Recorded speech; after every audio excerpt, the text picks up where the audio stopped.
Hello everyone, this is Priyanka. Welcome back to learning classes with Priyanka. कैसे हैं दोस्तों आप सभी? आई होप फ्रेंड्स आप सभी अच्छे होंगे और अपनी अच्छे से प्रिपरेशन भी कर रहे होंगे।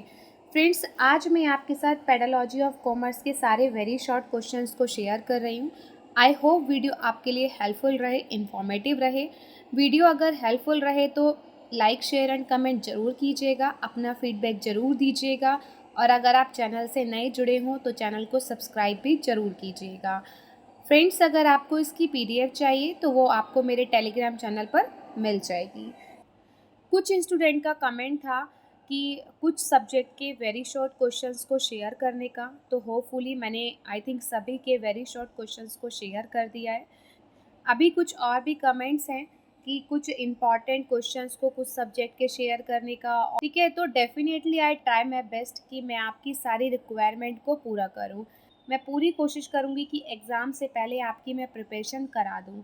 ठीक है, क्योंकि कुछ स्टूडेंट के मन में ये बात ज़रूर आ रही होगी कि मैम को हमने कमेंट किया है, मैम ने अभी तक शेयर नहीं किया। तो देखिए फ्रेंड्स, बहुत सारे स्टूडेंट की क्वेरीज आती हैं। मेरे पास एमएड स्टूडेंट्स की भी क्वेरीज थी क्योंकि उनके भी एग्ज़ाम्स थे, तो डे बाय डे मैं उनकी भी वीडियोस को शेयर करती हूँ। कुछ ऐसे टॉपिक होते हैं जो उनको नहीं समझ आते, तो उसके लिए भी वो मुझे मैसेज करते हैं, तो मुझे वो भी शेयर करने होते हैं। उनके एग्ज़ाम तो चल ही रहे हैं। ठीक है, आपके एग्ज़ाम्स तो अभी नहीं आए हैं, पर डेफिनेटली फॉर श्योर मैं आपकी एग्ज़ाम से पहले प्रिपरेशन कराऊंगी।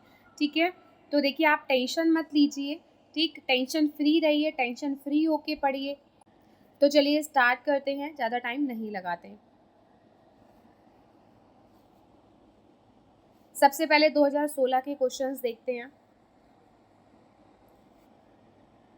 देखिए ये सभी हैं 2016 के क्वेश्चंस। ठीक है,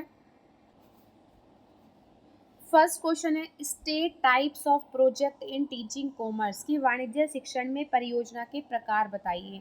तो वाणिज्य शिक्षण में जो है बहुत सारे टाइप्स आप लिख सकते हैं, जैसे रिसर्च है, केस स्टडीज़ है, बिजनेस प्लान्स है, स्टिमुलेशन गेम्स है, या फाइनेंशियल एनालिसिस भी लिख सकते हैं, मार्केटिंग कंपेनियन लिख सकते हैं, एंटरप्रेन्योरशिप प्रोजेक्ट हो गया। ठीक, तो इस टाइप से बहुत सारे टाइप्स होते हैं। तो मैंने आपको, क्योंकि ये शॉर्ट क्वेश्चन में है, तो मैंने 4 टाइप्स लिखे हैं। जिसमें रिसर्च में क्या करते हैं स्टूडेंट, बहुत सारे टॉपिक्स को एक्सप्लोर करते हैं, है ना। जैसे टॉपिक से हम बात कर सकते हैं कि लाइक मार्केटिंग एनालिसिस को, कंज्यूमर बिहेवियर को और इंडस्ट्री ट्रेंड्स को। ठीक है, केस स्टडी की अगर हम बात करें तो केस स्टडी होता है आपके रियल वर्ल्ड से कनेक्टेड। ठीक है, जिसमें जो कॉमर्स के स्टूडेंट होते हैं वो फाइनेंशियली, मैनेजमेंट, ऑर्गेनाइजेशन, बिहेवियर, इन सभी की केस स्टडी करते हैं।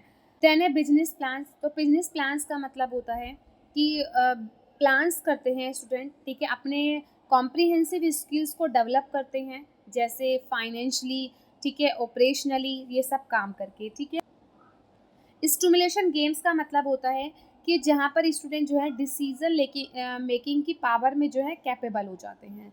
ठीक है, तो these are called the types of project and teaching commerce. Then a name to visual aids of commerce teaching. तो कौन कौन से हैं? चार्ट एंड ग्राफ्स और इन्फोग्राफिक्स। चार्ट एंड ग्राफ्स में पाई चार्ट, बार ग्राफ और लाइन ग्राफ्स आते हैं, जो ईजिली अंडरस्टैंडेबल होते हैं, किसके लिए? मार्केट शेयर के लिए और बिजनेस मैट्रिक्स एनालिसिस के लिए। ठीक, अब इन्फोग्राफिक क्या होता है? जिसमें चार्ट, टेक्स्ट और इमेजेस जो है एक साथ कंबाइन होते हैं। ठीक, ताकि हम किसी भी कॉम्प्लेक्स इंफॉर्मेशन को क्विकली जो है समझ सकें, उसके साथ इंगेज हो जाएं। ठीक, वो इलिस्ट्रेट करता है किसी भी प्रोसेस को, किसी भी स्टैटिक्स को और बिजनेस कॉन्सेप्ट को इफेक्टिवली। ठीक है, यहाँ मैंने हिंदी में भी लिखा हुआ है। फिर है prepare to true false items on any topic to commerce. देखिए अभी ना थोड़े से आपको अजीब से क्वेश्चन लगेंगे पेडालॉजी ऑफ कॉमर्स के, पर आगे जो है क्वेश्चंस आपको सेम मिलेंगे जो आप पेडालॉजी और भी सब्जेक्ट के क्वेश्चंस कर चुके हो। ठीक है, जैसे फर्स्ट है ट्रू फॉल्स में मोनोपोली। तो मोनोपोली में क्या है कि one company control market, no competition. For example हम बात कर सकते हैं जैसे इलेक्ट्रॉनिक कंपनी। तो इलेक्ट्रॉनिक जो कंपनी होती है वो पूरी एक सिटी की अगर हम बात करें तो वो पूरी एक सिटी में एक ही इलेक्ट्रॉनिक कंपनी होती है जो पूरे हर डिपार्टमेंट्स को पूरी सिटी में जो है इलेक्ट्रॉनिक को सप्लाई करती है।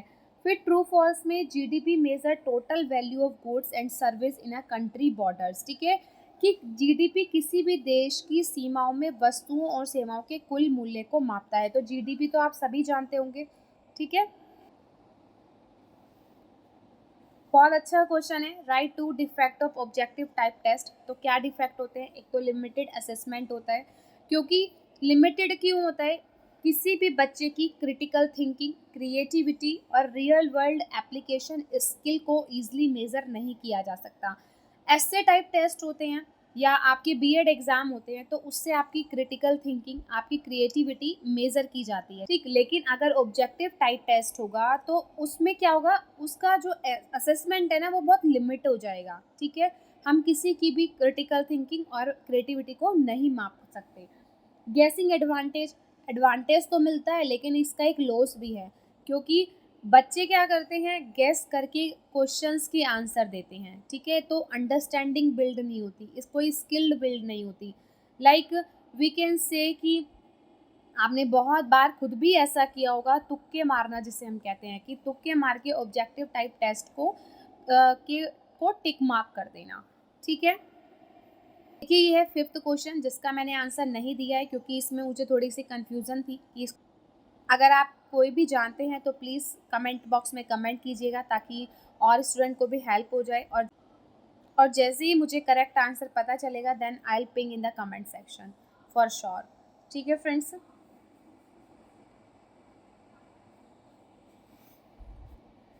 Write two advantages of discussion method. तो बहुत ईजिली आप लिख सकते हो क्या एडवांटेज होती है डिस्कशन मेथड की। आप किसी के साथ डिस्कस करते हो तो आपकी क्रिटिकल थिंकिंग इन्हेंस होती है, आपकी कम्युनिकेशन स्किल इन्हेंस होती है।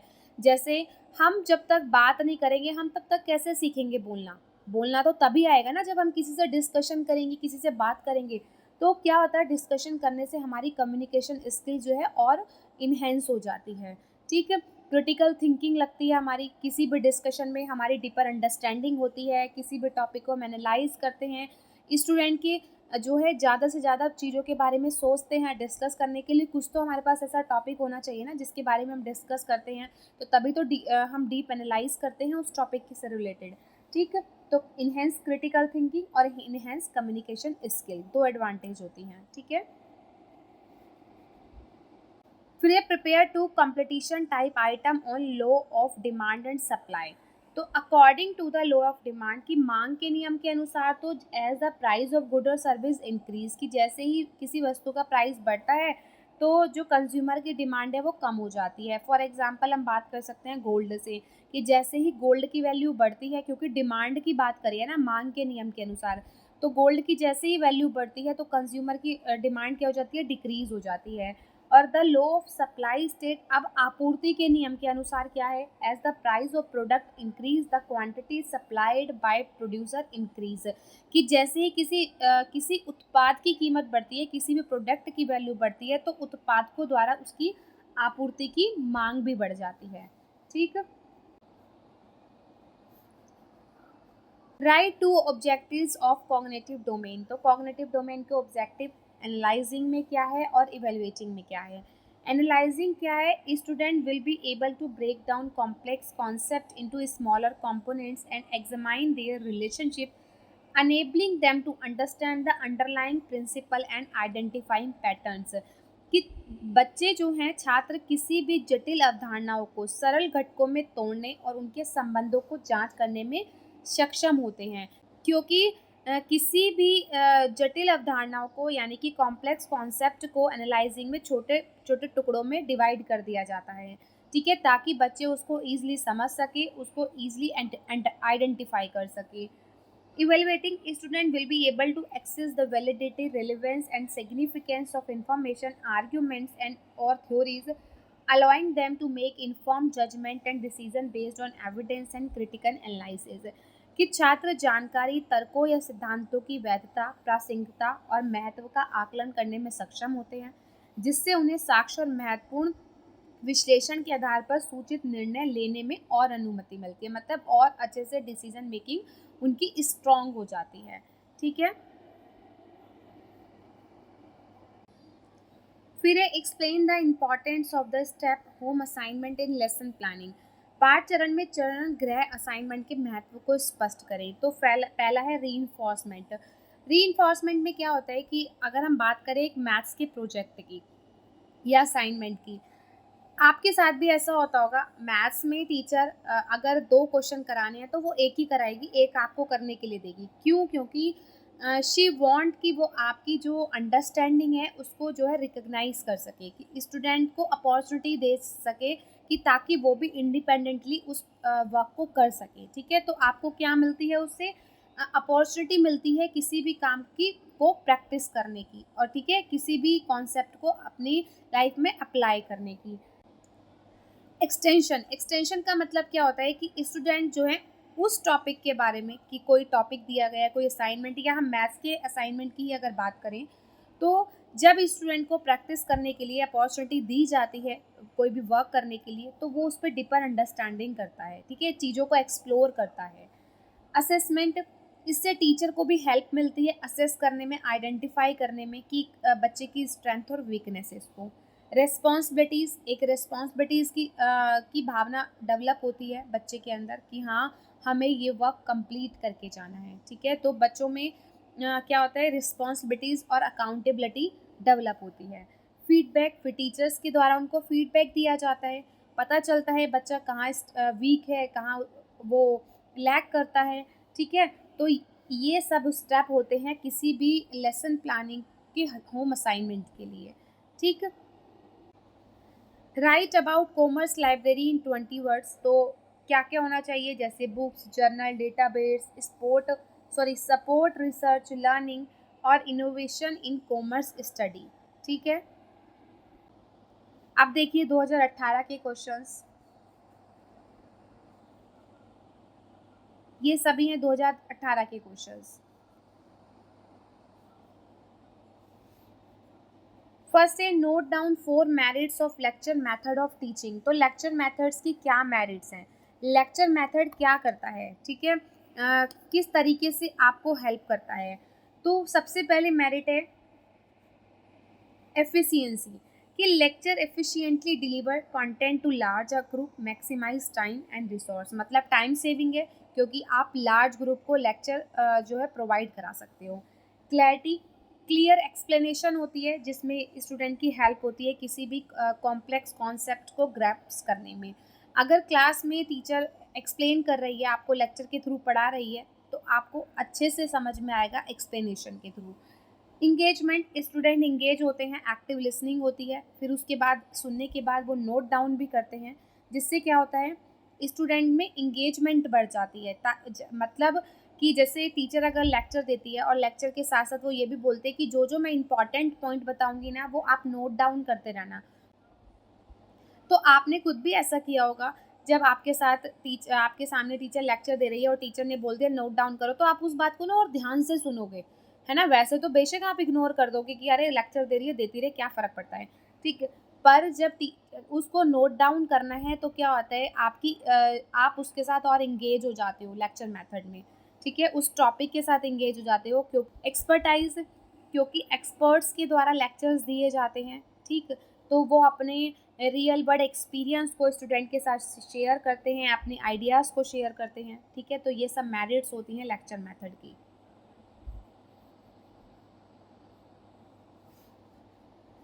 Mention the types of project use in project method of teaching. तो रिसर्च प्रोजेक्ट है, एक्सपेरिमेंट है, मॉडल मेकिंग करके हो सकता है, प्रेजेंटेशन के थ्रू हो सकता है, प्रॉब्लम सॉल्विंग प्रोजेक्ट्स को आप अप्लाई कर सकते हो, और डिज़ाइन और इंजीनियरिंग प्रोजेक्ट को अप्लाई कर सकते हो, ठीक है।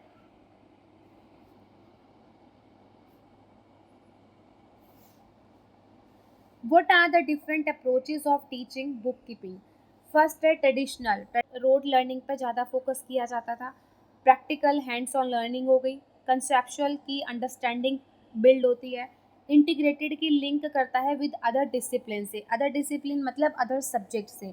जैसे आप कॉमर्स का सब्जेक्ट पढ़ते हो, तो कॉमर्स के सब्जेक्ट के साथ साथ आपको बिजनेस, स्टैटिक्स, इकोनॉमिक्स, ये सभी सब्जेक्ट को पढ़ना पड़ता है।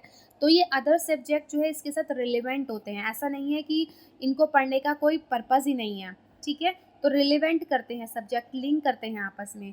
फिर active learning, interactive activities for engagement, की सहभागिता के लिए इंटरैक्टिव गतिविधियाँ होती हैं, ठीक है। Mention 4 important precaution while using stimulus variation scale. I hope ये आप जानते होंगे स्टिमुलेशन वेरिएशन क्या होता है, क्योंकि ये और भी अदर पेडोलॉजी सब्जेक्ट में हमने पढ़ा है। स्टिमुलेशन वेरिएशन का मतलब होता है कि जब टीचर लर्नर्स को इंगेज करने के लिए, उनके इंटरेस्ट को डेवलप करने के लिए डिफरेंट डिफरेंट मेथड्स का यूज़ करती है, ठीक है, तो वो स्टिमुलेशन वेरिएशन कहलाता है। जैसे गेस्चर की हम बात करें तो, कि रेलेवेंस, कि ensure variation align with learning objective, कि हमें ये ध्यान रखना चाहिए कि जो भी वेरिएशन हम कर रहे हैं अपने स्टिमुलेशन वेरिएशन स्किल्स में, वो लर्निंग ऑब्जेक्टिव से मैच करता हुआ ना होना चाहिए। मतलब कि अगर हम कोई एज अ प्रेजेंटेशन के थ्रू बच्चों को पढ़ा रहे हैं, ठीक है, तो वो प्रेजेंटेशन जो है हमारे टॉपिक से रिलेवेंट होनी चाहिए, हमें इसका स्पेशली ध्यान रखना चाहिए। Modernisation, avoid excess changing to prevent confusion और डिस्ट्रैक्शन, कि किस चीज़ को अवॉइड करना चाहिए, ज़्यादा कन्फ्यूज़न को, डिस्ट्रैक्शन को, ज़्यादा चेंजेस नहीं करने चाहिए। वी कैन से कि लाइक अगर मैं बोर्ड पे पढ़ा रही हूँ और मैं बोर्ड के सामने बार बार आ जाऊँ तो आपको भी ना डिस्टर्बेंस होंगी, तो इन सब चीज़ों का वेरिएशन में ध्यान रखना चाहिए। फिर इंगेजमेंट, ये ध्यान रखना चाहिए कि स्टूडेंट का जो अटेंशन है वो उसके साथ बना रहे, मेंटेन रहे। Assessment, monitor effectiveness and adjust variation based on student response, कि ये भी हमें ध्यान रखना चाहिए कि जो भी हम स्टिमुलेशन वेरिएशन ला रहे हैं किसी भी प्रोजेक्ट में, किसी भी टॉपिक के अंदर, तो वो स्टूडेंट के रिस्पॉन्स पर बेस होना चाहिए। मतलब कि स्टूडेंट कैसे रिस्पॉन्स कर रहे हैं। कुछ स्टूडेंट को चार्ट से समझ में आता है, कुछ स्टूडेंट को प्रेजेंटेशन के थ्रू समझ में आता है, कुछ स्टूडेंट को लेक्चर के थ्रू समझ में आता है, तो उनकी नीड्स के अकॉर्डिंग ही हमें वेरिएशन लाना चाहिए, ठीक है।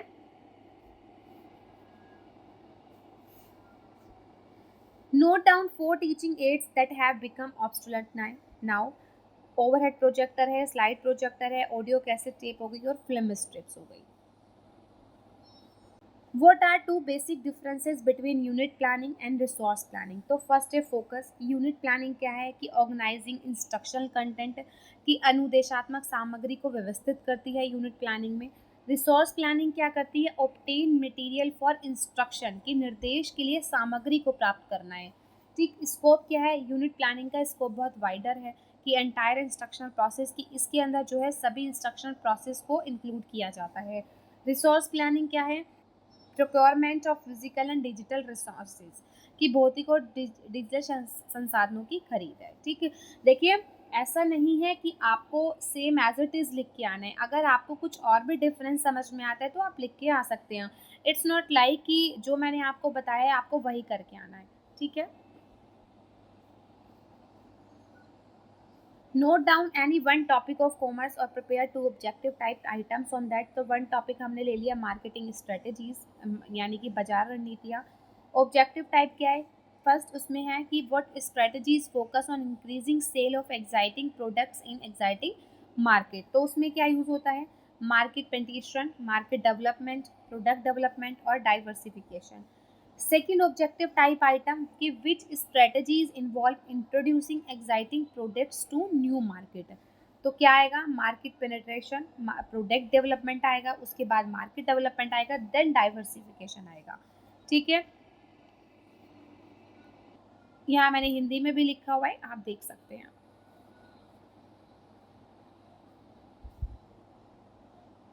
और फ्रेंड्स देखिए, अगर आपको किसी भी क्वेश्चन पर डाउट हो तो आप मुझे कमेंट सेक्शन में कमेंट कर सकते हैं, ठीक है। Mention the step involve in construction of achievement test. तो कौन से स्टेप्स को फॉलो किया जाएगा अचीवमेंट टेस्ट में। पहले प्लानिंग की जाती है किसी भी टेस्ट की। अचीवमेंट टेस्ट क्या होता है ये भी हम आके पढ़ेंगे अभी, ठीक है।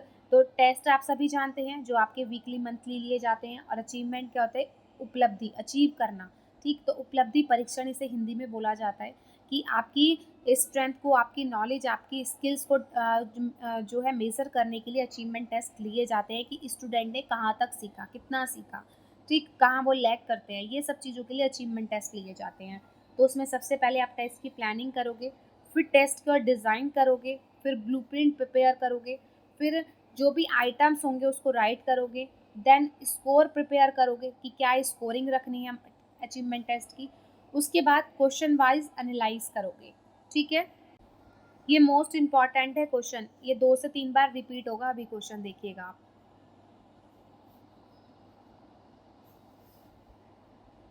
नेक्स्ट है, what do you need a separate commerce room in school, कि आपको अपने विद्यालय में एक अलग वाणिज्य कक्ष की आवश्यकता क्यों है।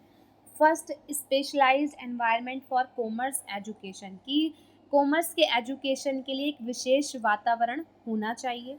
ठीक है, इसलिए रिक्वायरमेंट होती है। डेडिकेटेड रिसोर्स सेंटर, कि ऐसे रिसोर्स सेंटर होने चाहिए जहाँ अच्छे से स्टडी की जा सके, प्रैक्टिकल ट्रेनिंग की जा सके। ठीक है, आपस में डिस्कशन हो, आपस में कोलाब्रेशन हो, उसके लिए स्पेस हो। ठीक है, इसलिए नीड होती है सेपरेट कॉमर्स रूम की। और opportunities for networking and industry engagement, की नेटवर्किंग और उद्योग सहभागिता के अवसर भी मिलते हैं। ठीक है,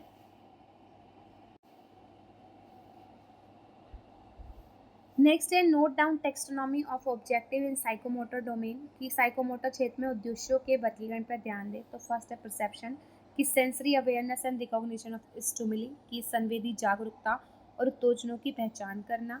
फिर set, mental physical and emotional readiness to act, कार्य करने के लिए मानसिक शारीरिक और भावात्मक तत्परता निर्देश। उसके बाद गाइडेड रिस्पॉन्स, की निर्देशित प्रतिक्रिया क्या है, कि following instruction to perform task, कार्य करने के लिए निर्देशों का पालन करना। फिर mechanism, coordination of learn movement into fluent action, कि सीखे गए आंदोलनों को धारा प्रवाह क्रियाओं में समन्वय करना। कॉम्प्लेक्स ओवर्ट रिस्पॉन्स, की स्किलफुल परफॉर्मेंस विदाउट हेजिटेशन और डिफिकल्टी, बिना किसी हिचकिचाहट या कठिनाई के कुशल प्रदर्शन करना। ठीक है, अब 2019 के देखिए, तो ये सभी हैं 2019 के क्वेश्चन। फर्स्ट है, what are the main characteristics of commerce education, वाणिज्य शिक्षा की क्या विशेषताएं हैं। फर्स्ट है प्रैक्टिकल ओरिएंटेशन, की एम्फेसाइज करता है रियल वर्ड्स को और हैंड्स ऑन लर्निंग को। फिर है इंटरडिसिप्लिनरी अप्रोच, इंटीग्रेट करता है सब्जेक्ट्स को, लाइक जैसे इकोनॉमिक्स, अकाउंटिंग एंड मार्केटिंग। फिर इंडस्ट्रियल रेलेवेंस, ठीक है, इंडस्ट्री के साथ रेलिवेंट करता है क्योंकि हम इसमें फाइनेंशियली और बिजनेस प्रैक्टिस को सीखते हैं। कि curriculum align with current market trends and business practice. ठीक, फिर स्किल डेवलपमेंट, कि आपकी स्किल्स को डेवलप करता है, जैसे क्रिटिकल थिंकिंग को, प्रॉब्लम सॉल्विंग को और फाइनेंशियली लिटरेसी को। ठीक,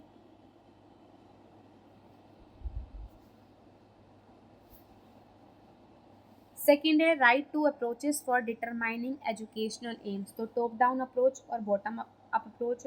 टॉप डाउन में क्या है, कि ब्रॉड करना सेट को, गोल्स को, then broke down into specific objective for each level और सब्जेक्ट, की पहले व्यापक लक्ष्य को निर्धारित किए जाते हैं, उसके बाद हर लेवल और हर विषय के अकॉर्डिंग जो है उनको अपने ऑब्जेक्टिव्स को डिवाइड किया जाता है। फिर bottom up approach, learner needs interest and ability identify first, सबसे पहले जो स्टूडेंट्स हैं उनकी ज़रूरतों को, उनकी इंटरेस्ट को और उनकी आइडेंटिटीज मतलब एबिलिटीज़ को आइडेंटिफाई किया जाता है।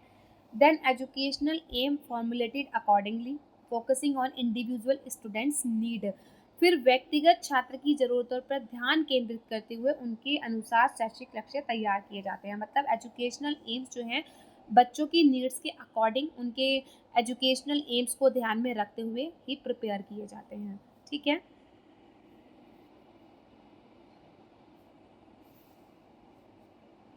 Right four principle of construction of commerce curriculum most important है, ये भी 2 3 बार रिपीट हुआ है। पहले तो वही रिलेवेंस हो गया, कि इंडस्ट्री प्रैक्टिस और मार्केटिंग डिमांड से रिलेवेंट होता है। फ्लेक्सिबिलिटी होती है क्योंकि लर्नर्स की नीड्स के अकॉर्डिंग फ्लेक्सिबल हो जाता है। अडेप्टेबिलिटी होती है।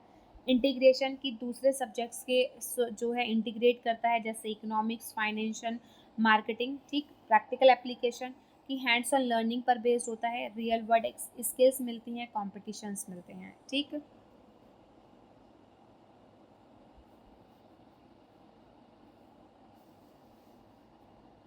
लेक्चर मेथड के 2 मेरिट्स फिर से रिपीट हुआ है, तो यहाँ मैंने चेंज कर दिए, जैसे एफिशिएंट, की convey information to a large audience in a relatively short time of amount, time saving हो गया। Standardise content delivery, ensure consistent presentation of material, minimising variation in learning experience.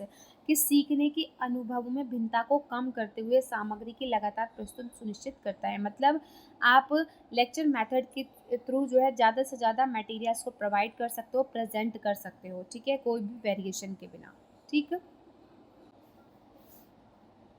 फिर है right the essential elements of discussion. तो discussion करने के लिए क्या important elements आपके पास होने चाहिए? पहला तो पार्टिसिपेंट्स होना चाहिए। जब लोग ही नहीं होंगे तो आप कैसे डिस्कशन करोगे? तो people involve in exchanging ideas और ओपिनियन। सेकंड, कोई टॉपिक होना चाहिए जिसके बारे में आपको डिस्कशन करना है।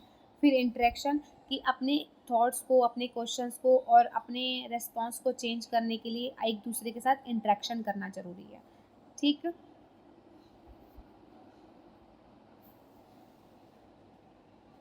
अब है what is called visual aids. दृश्य सामग्री किसे कहते हैं? तो विजुअल एड्स क्या होते हैं? जो आप देख सकते हो, चार्ट, ग्राफ्स, वीडियोस, ठीक, slides.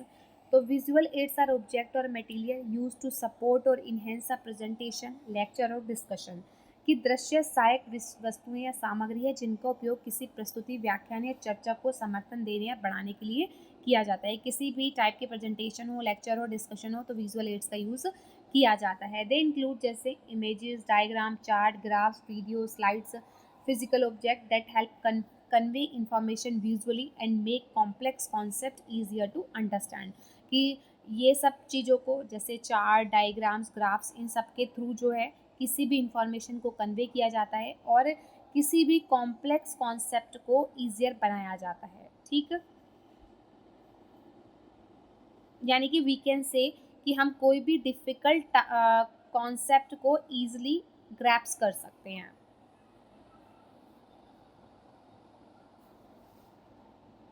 Right to characteristics of a good chart. तो पहले क्लैरिटी होनी चाहिए, कि प्रॉपर अंडरस्टैंडेबल होना चाहिए, कि ताकि वो ईज़िली समझ में आए। विजुअल अपील होना चाहिए, कि उसमें चार्ट में जो पिक्चर्स हैं वो ऐसी होनी चाहिए जो ईज़िली समझ में आए, ठीक है।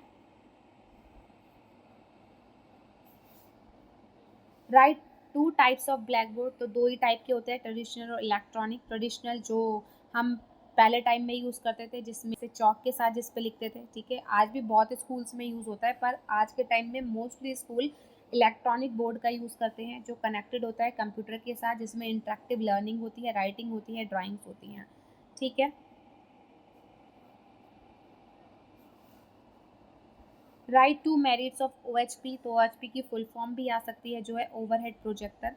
तो टू मेरिट्स लिखनी है। सबसे पहले विजिबिलिटी होनी चाहिए, कि provides clear and large images that are easily visible to a large audience. कि ज़्यादा से ज़्यादा ऑडियंस को भी इजीली विजिबल हो, जो भी इमेजेस हैं वो क्लियर होनी चाहिए, विजिबिलिटी होनी चाहिए इमेजेस में। पोर्टेबिलिटी। पोर्टेबिलिटी का मतलब होता है कि लाइट वेट का होना चाहिए, ताकि सेटअप करने में ईजी रहे, और ऐसा होना चाहिए कि हम एक प्लेस से दूसरे प्लेस तक ईजिली उसको ले जा सकें, ठीक है। कि making it convenient for presentation in different location, ठीक।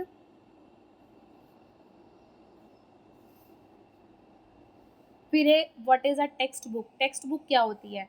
तो a text book is a book use to teach a subject और अ स्पेसिफिक टॉपिक। की पाठ्य पुस्तक एक ऐसी पुस्तक होती है जिसका उपयोग हम किसी भी विषय को या किसी भी स्पेसिफिक टॉपिक को पढ़ने के लिए करते हैं। It usually contain information, explanation and exercise to help student learn about a particular subject such as maths, science, history और लेक्चर। कि इसमें क्या होता है यूजुअली, कि ये जो हमें कंटेन करती है, प्रोवाइड करती है किसी भी पर्टिकुलर सब्जेक्ट से, कोई भी सब्जेक्ट हो चाहे, इंफॉर्मेशन देती है, एक्सप्लेनेशन देती है, स्टूडेंट्स को इंगेज करती है, स्टूडेंट ज़्यादा से ज़्यादा जो है लर्न कर सकते हैं। Text book are commonly use in school and colleges as a part of the curriculum. की टेक्स्ट बुक जो है स्कूल और कॉलेजों में यूज़ होती है, कैसे? एक एज अ पार्ट, यानी कि करिकुलम के पार्ट के रूप में, क्योंकि टेक्स्ट बुक भी एक करिकुलम का हिस्सा होती है स्कूल और कॉलेजेस में, ठीक है। अब 2022 के क्वेश्चंस देखिए, ये सभी हैं 2022 के क्वेश्चंस, ठीक। फर्स्ट है write down the classification of affective domain of Bloom taxonomy. तो ब्लूम के वर्गीकरण के भावात्मक क्षेत्र का वर्गीकरण करना है, ठीक है। तो कौन कौन से हैं? रिसीविंग है, रिस्पॉन्डिंग है, वैल्यूइंग है, ऑर्गेनाइजेशन है, कैरेक्टराइजेशन है। तो आप इस तरीके से बना के आ सकते हैं। कॉग्निटिव डोमेन, अफेक्टिव डोमेन और साइकोमोटर डोमेन। ये ब्लूम टेक्सोनोमी को ये बहुत अच्छे से पढ़ के जाने हैं। इसमें 2 क्वेश्चन और बनते हैं। आपसे ऐसे भी पूछ सकता है कि लोवेस्ट लेवल का डोमेन कौन सा अफेक्टिव डोमेन, तो वो आएगा रिसीविंग, और हाईएस्ट लेवल का कौन सा है, कैरेक्टराइजेशन। ठीक, एक और क्वेश्चन बनता है कि आपको ना मल्टीपल चॉइस क्वेश्चन में दे दे, जैसे 4 पॉइंट दे दे। अब उसमें हो सकता है लोवेस्ट लेवल का पूछे और उसमें रिसीविंग ना दिया गया हो, ठीक है, तो लोवेस्ट लेवल में फिर आपको रेस्पॉन्डिंग पे टिक करना होगा। ऐसे सेम अगर हाईएस्ट लेवल पे 4 टॉपिक दिए, मतलब कि 4 वो दिए पॉइंट, तो अगर उसमें कैरेक्टराइजेशन नहीं है तो आपको ऑर्गेनाइजेशन पर टिक करना है, ठीक है। मैंने और पेडालॉजी सब्जेक्ट में ही ऐसे कराए हैं, आपको समझ में आ जाएगा अगर आप अदर भी देखेंगे तो, ठीक है। वैसे तो आई होप आपको समझ में आ गया होगा। फिर भी अगर कोई डाउट हो तो आप मुझे कमेंट सेक्शन में कमेंट करके पूछ सकते हैं, ठीक friends. Second is right 4 merits of lecture method, हम ऑलरेडी पढ़ चुके हैं, मोस्ट इम्पॉर्टेंट है। एफिशिएंट होता है, प्रोवाइड करता है क्लियर ऑर्गेनाइजेशन और स्ट्रक्चर को, अलाउ करता है डायरेक्ट कम्युनिकेशन को, क्योंकि आपको अगर कुछ नहीं समझ में आ रहा है और लेक्चर मेथड के थ्रू टीचर टीचिंग कर रही है तो आप एट अ टाइम टीचर से पूछ सकते हैं। टाइम सेविंग है, क्योंकि लार्ज नंबर ऑफ स्टूडेंट को एक साथ लेक्चर प्रोवाइड किया जा सकता है, ठीक है।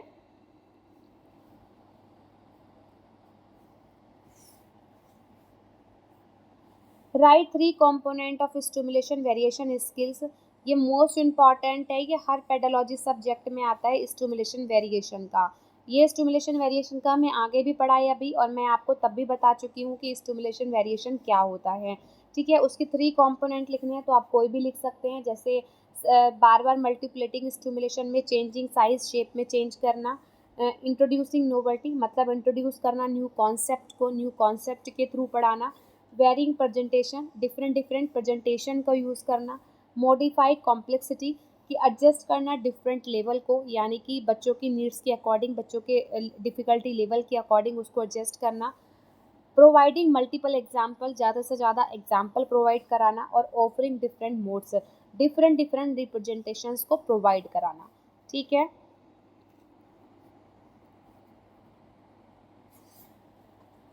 Then make a list of 4 equipment of commerce room, तो कौन कौन से हैं, कैश रजिस्टर है, receipt printer, computer, cash drawer और inventory management software.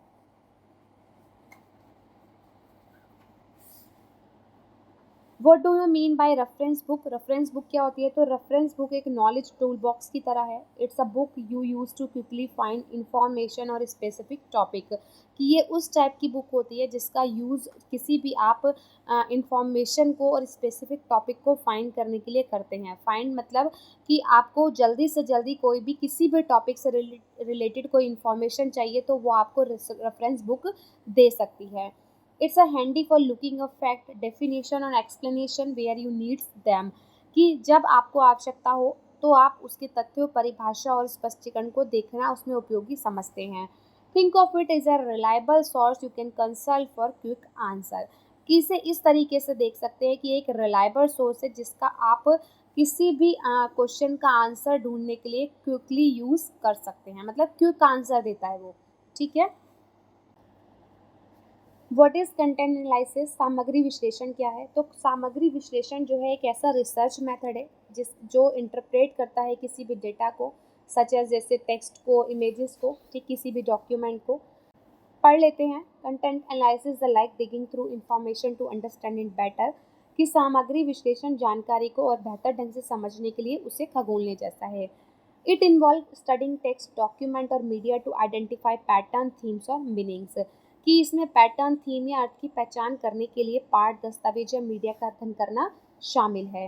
It help research analyse make sense of large amount of data bye categorising और coding it, कि यह शोधकर्ताओं या विश्लेषकों को बड़ी मात्रा में डेटा को वर्गीकृत या कोड करके समझने में हेल्प करता है। Think of it as uncovering insight by carefully examine what has been written, said or shown, कि इसे ऐसे याद रखिए कि इसमें क्या लिखा है, क्या कहा गया है, क्या दिखाया गया है, उसको बहुत मतलब केयरफुली जो है कवरिंग किया जाता है, ठीक।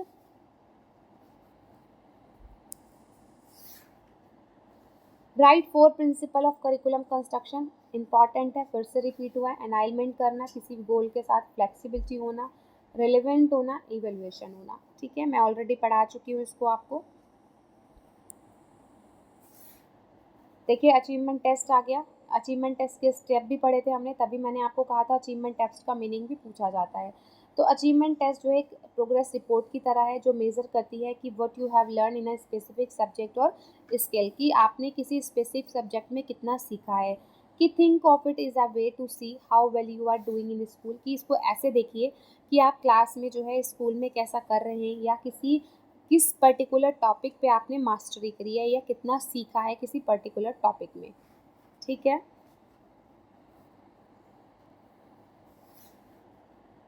Right 4 essential article for a good commerce library, जैसे entrepreneurship and small business management, e commerce trade and strategies, supply chain management और marketing essentials.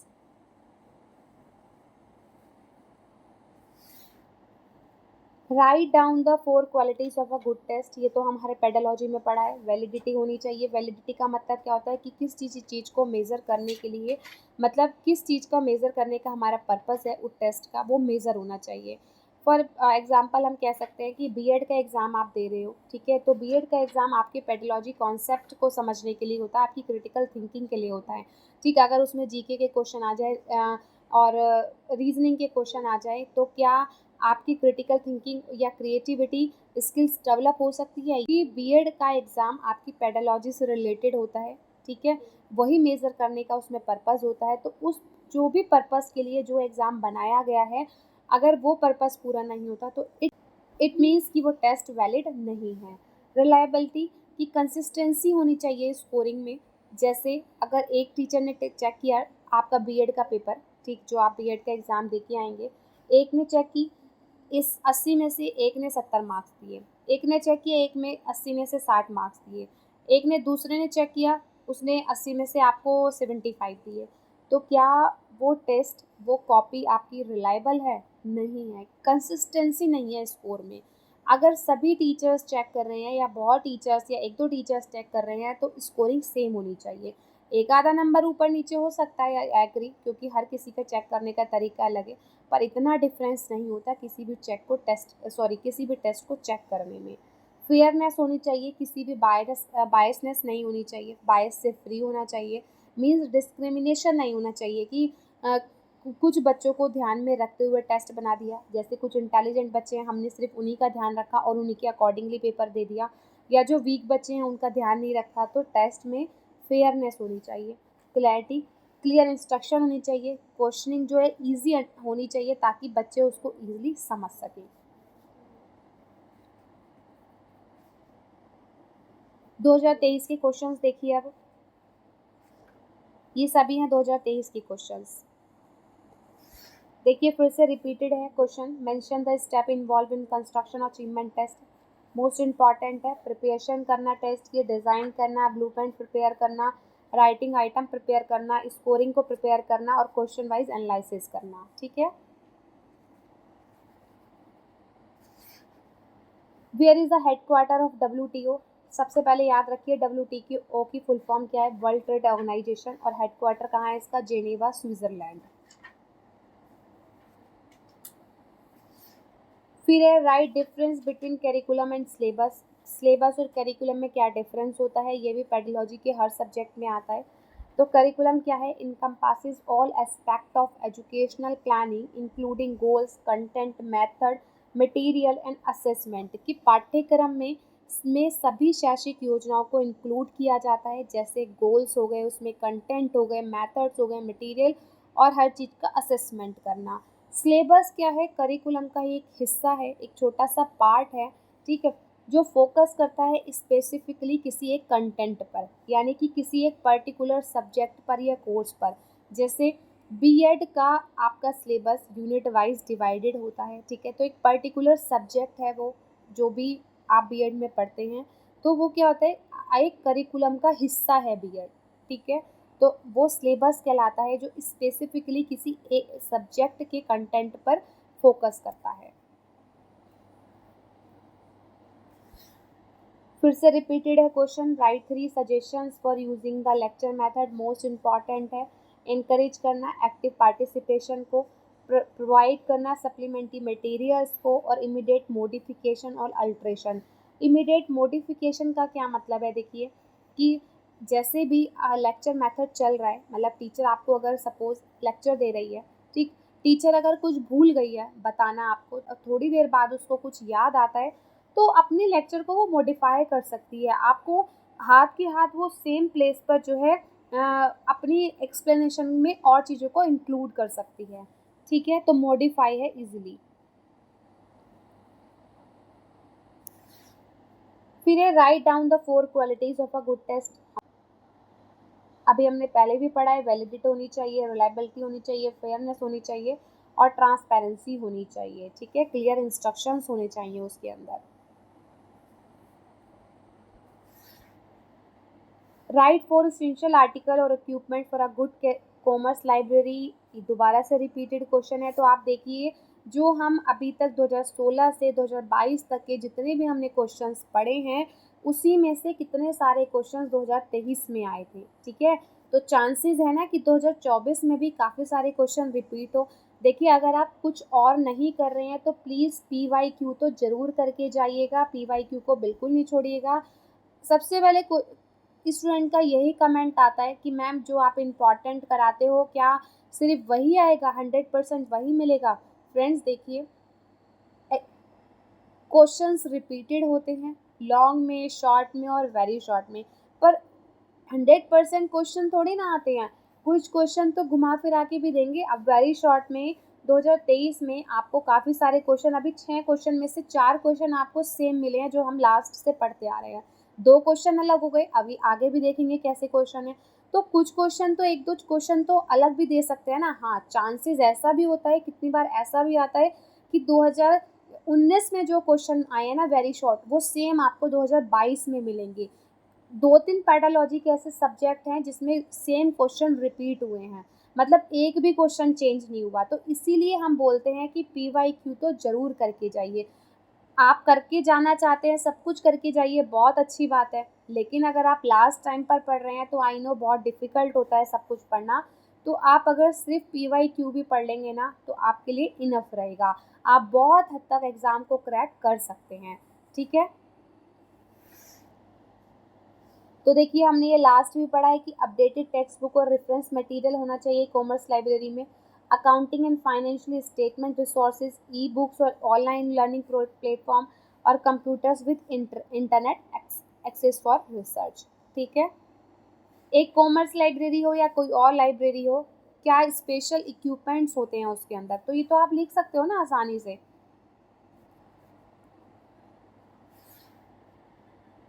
Right four suggestion to remove the defect of existing curriculum of commerce. वाणिज्य के मौजूदा पाठ्यक्रम की कमियों को दूर करने के लिए 4 सुझाव।